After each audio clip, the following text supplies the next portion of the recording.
All right, I'm doing a part two because I don't want to rush this. Okay, so I think we left off here. And they went up on the breadth of the earth and compassed the camp of the saints about and the beloved city. And fire came down from God out of heaven and devoured them. All right, so this goes with the parables of Jesus when he talks about the kingdom of heaven. It parallels everything in the Bible. It's consistent all throughout. Let's see if I can find it. I think it's Matthew 10 would be one place, I think. Could be way off here. 13, probably. Yeah, 13. Well, I was way off. Okay. So talking about the harvest. Let both grow together until the harvest, and in the time of harvest I will say to the reapers, gather ye together first the tares, and bind them in bundles to burn them, but gather the wheat into my barn. All right, so if we can make a comparison to Revelation 20, right, the gathering of the tares, which is the unsaved, this is what the devil is doing, what Satan is doing when he's loosed out of his prison. He's gathering together the unsaved. Okay, and they compass the camp of the saints about, and fire comes down from God out of heaven and devours them. All right, this is the same thing. Man, you're being told the same thing over and over all throughout the Bible. And it's very simple. All you have to do is connect the dots. All right, in verse 10, and the devil that deceived them was cast into the lake of fire and brimstone, where the beast and false prophet are, and shall be tormented day and night forever and ever. All right, so we can take comfort in the fact that the beast, the wicked government system, the way the world's being run today, the wickedness that's involved in that sort of power, corrupt power, and the false prophet, which is everything associated with false teaching of any sort. Okay, it's going to be done away with forever. Remember, Jesus says, behold, I make all things new. All right, and that's just a reassurance that these things will no longer be after the return of Jesus. Okay, and I saw a great white throne, and him that sat on it, from whose face the earth and heaven fled away, and there was found no place for them. All right, so this again is going to parallel numerous passages. All right, all throughout the Bible. It's always consistent, but let's find one easy comparison. All right, so immediately after the tribulation of those days shall the sun be darkened, and the moon shall not give her light, and the stars shall fall from heaven, and the powers of the heavens shall be shaken. This is obviously the return of Jesus Christ. And then shall appear the sign of the Son of Man in heaven. And then shall all the tribes of the earth mourn, and they shall see the Son of Man coming in the clouds of heaven with power and great glory.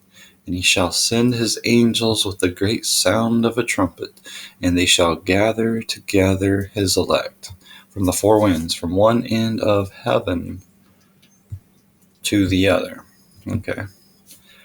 Now, this is parallel, and I saw a great white throne. That's Jesus.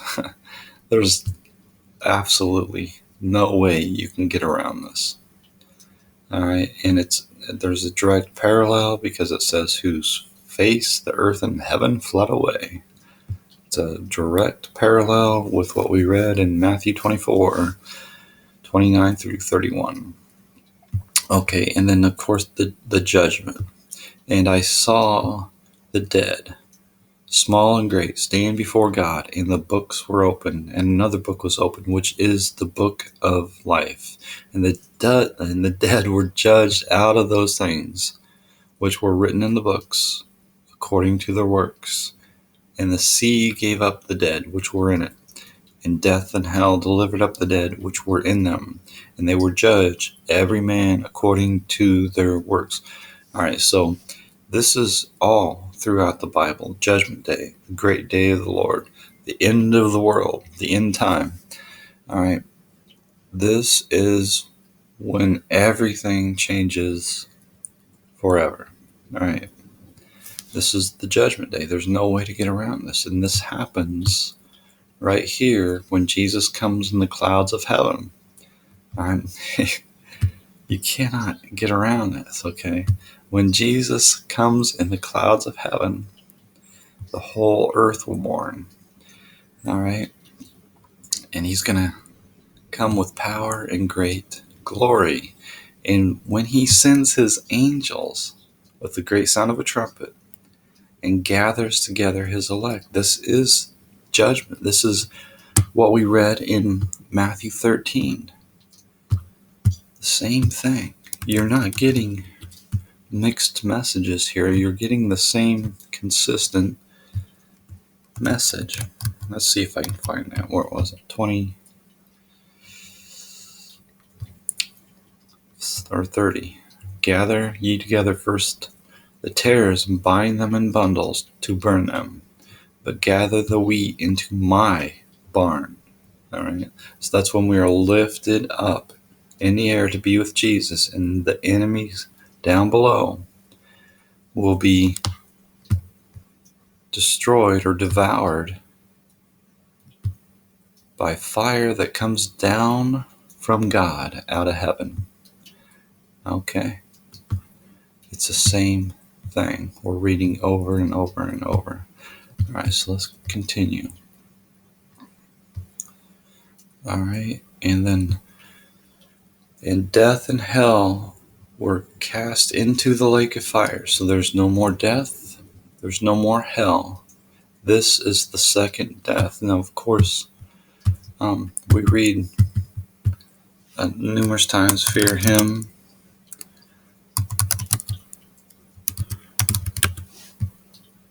that can destroy both body and soul in hell, and fear not them which kill the body, but are not able to kill the soul, but rather fear him which is able to destroy both body and soul, or soul and body, in hell.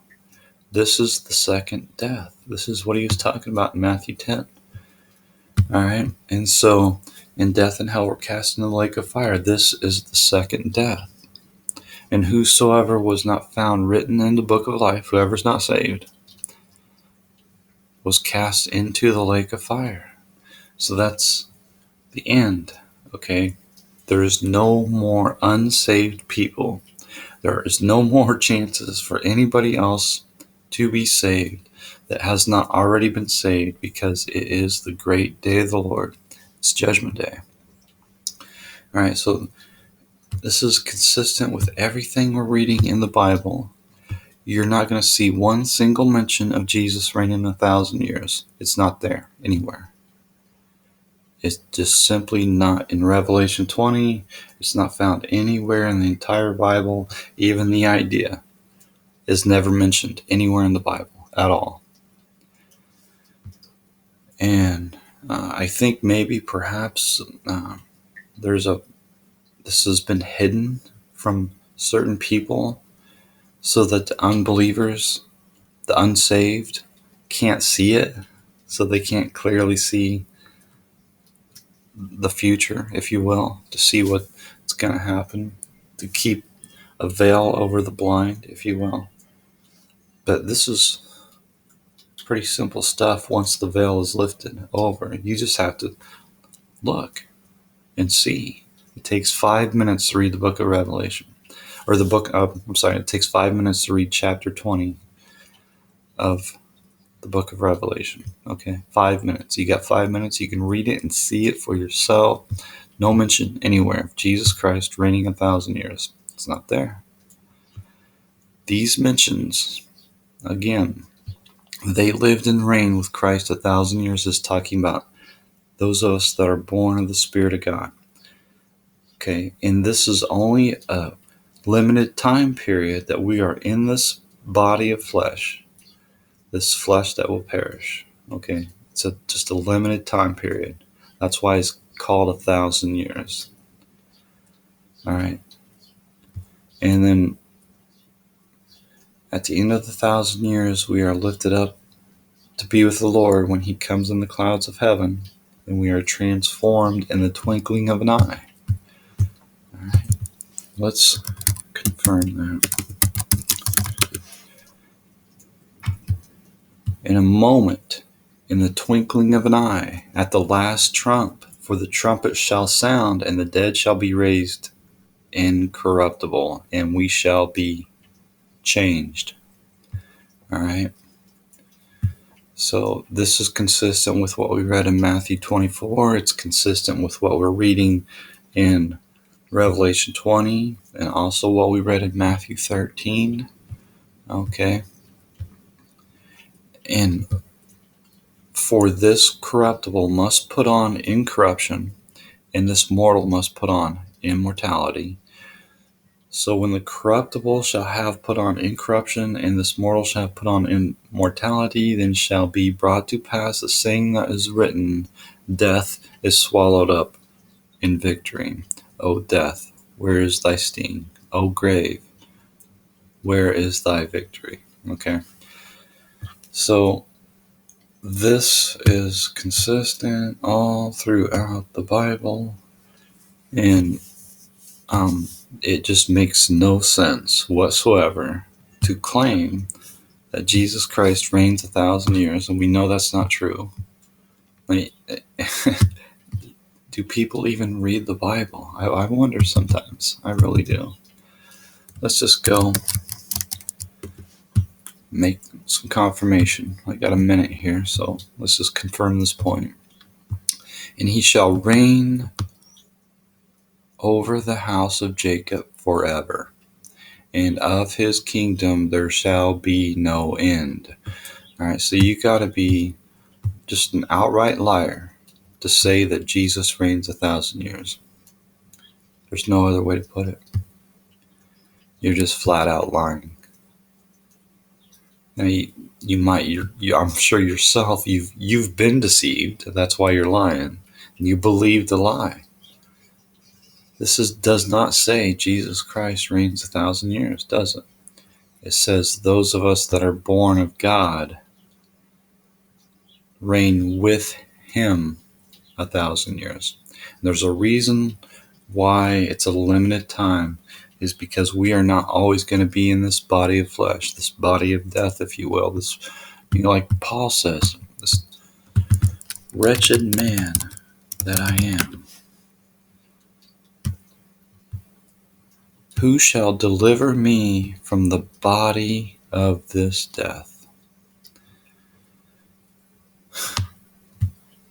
I just, I wonder, do people even read their Bible? Do they understand anything that's written in it? How can you look at this and say, this is Jesus Christ reigning 1,000 years? It's not. His kingdom is forever. All right. Again, it's while we are in this body that we are in this time frame of 1,000 years. All right. And it's clear. It's clear that at the end of the 1,000 years is the judgment. If you're going to say that Jesus is already here during this 1,000 years on earth, physically on earth, is what they'll say, because that's what some false teacher taught them, then how in the world do you have Jesus coming in the clouds of heaven again when He's already here? Your story makes no sense. Man, you can't ignore what the scripture says to fit your Deluded doctrine.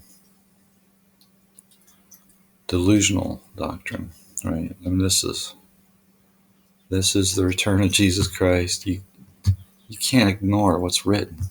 Just take 5 minutes and see it for yourself. That's all. Just see what it says. And they lived and reigned with Christ 1,000 years. Does not say Jesus reigns 1,000 years. It says we reign with him. When we are born of God, we have Christ living in us.